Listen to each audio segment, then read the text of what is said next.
More news coming in this afternoon. The Enforcement Directorate has replied to allegations levelled by Atishi, Minister in the AAP government. Charges by Atishi are false, baseless, malicious. Atishi lying on deletion of CCTV audio. ED says the charges levelled by the minister here is baseless. The video of the accused recorded on CCTV. Earlier CCTV recording didn't have audio. Never deleted any audio. Audio recording of CCTV after 2023 will take serious legal action against Atishi, says the Enforcement Directorate. In a face-off that is brewing between the AAP and the Enforcement Directorate, here, Amit, ED has now, of course, decided to sue the Aam Aadmi Party, and they say that this allegation essentially is baseless.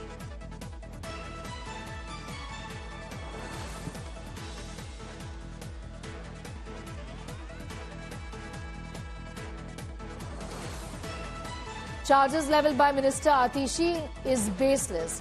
There is no deletion of any audio of the CCTV footage, says the Enforcement Directorate. This comes at a time when ED is now deciding to take the Aam Aadmi Party to court. There is going to be a defamation notice. This in connection with what the AAP essentially said, that ED, in fact, in its investigations, is deleting the audio. And this is not something that the Supreme Court is going to be allowing, given that Supreme Court had ordered that investigations must be recorded. That's what the AAP essentially has said. ED says that is not correct, that is malicious. Series of reactions.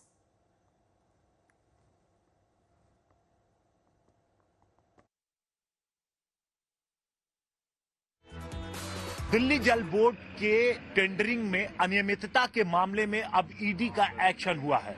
ED ने एक साथ 10 जगहों पर छापेमारी की है, जिनमें से राज्यसभा सांसद जो आम आदमी पार्टी के, उनके अलावा मुख्यमंत्री अरविंद केजरीवाल का जो निजी सचिव है, उनके घर भी इस समय ईडी की टीम पहुंची हुई है।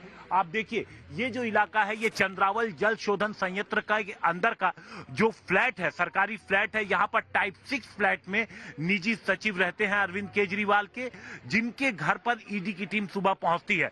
आप देखिए, इस गेट को बंद कर दिया गया है। दिल्ली पुलिस को एहतियातन यहाँ पर तैनाती की गई है। अंदर पैरामिलिट्री फोर्सेस के जवानों को यहाँ पर तैनात किया गया है।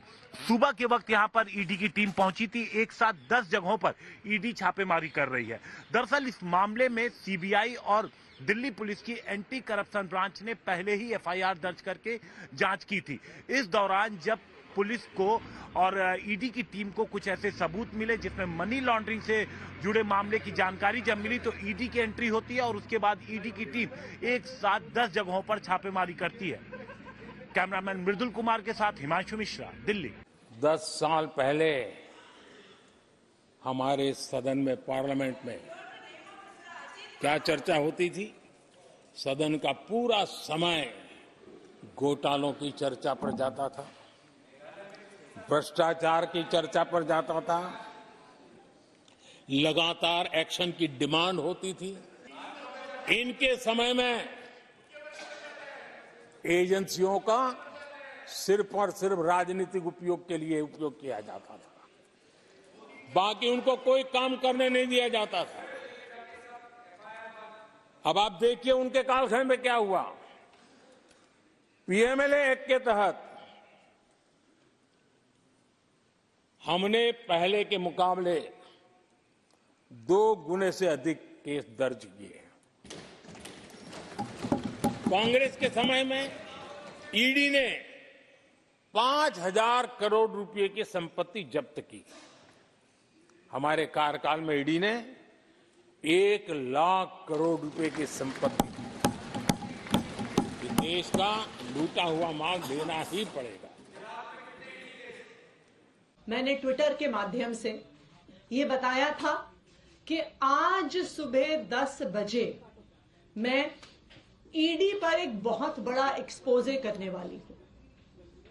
इस एक्सपोजे को रोकने के लिए, आम आदमी पार्टी को डराने के लिए, आम आदमी पार्टी को चुप कराने के लिए आज सुबह 7 बजे से ही आम आदमी पार्टी से जुड़े हुए लोगों के घर पर, आम आदमी पार्टी के नेताओं के घर पर ईडी की रेड शुरू हो गई है। आतिशी जी, आज एक फिर आप मनोहर कहानी लेके मीडिया के सामने आए और अपने आप को दिखाने की कोशिश की कि मैं सनसनीखेज आरोप लगा रही हूं, और आप आरोप लगा रहे हैं कि ईडी ने ऑडियो डिलीट कर दिया।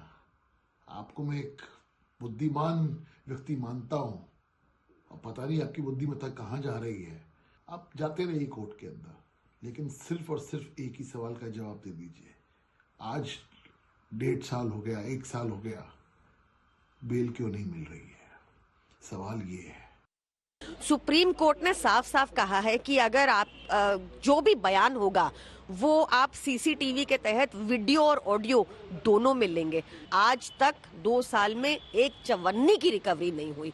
अब जब पूरा केस सरकारी बयानों पे आधारित है, उन बयानों के आधार पर कहीं कोई कोरोबोरेटिव एविडेंस नहीं मिला, पर हमें अपने सूत्रों से पता है कि ईडी ने सारे के सारे ऑडियो नष्ट कर दिए हैं।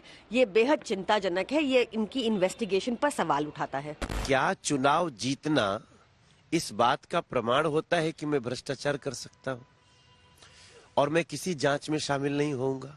अरविंद केजरीवाल जी लगातार सम्मन को इग्नोर कर रहे हैं, कानून को धता बता रहे हैं, धज्जियां उड़ा रहे हैं। ये रोना रोने की जगह इन लोगों को जांच में सहयोग करना चाहिए।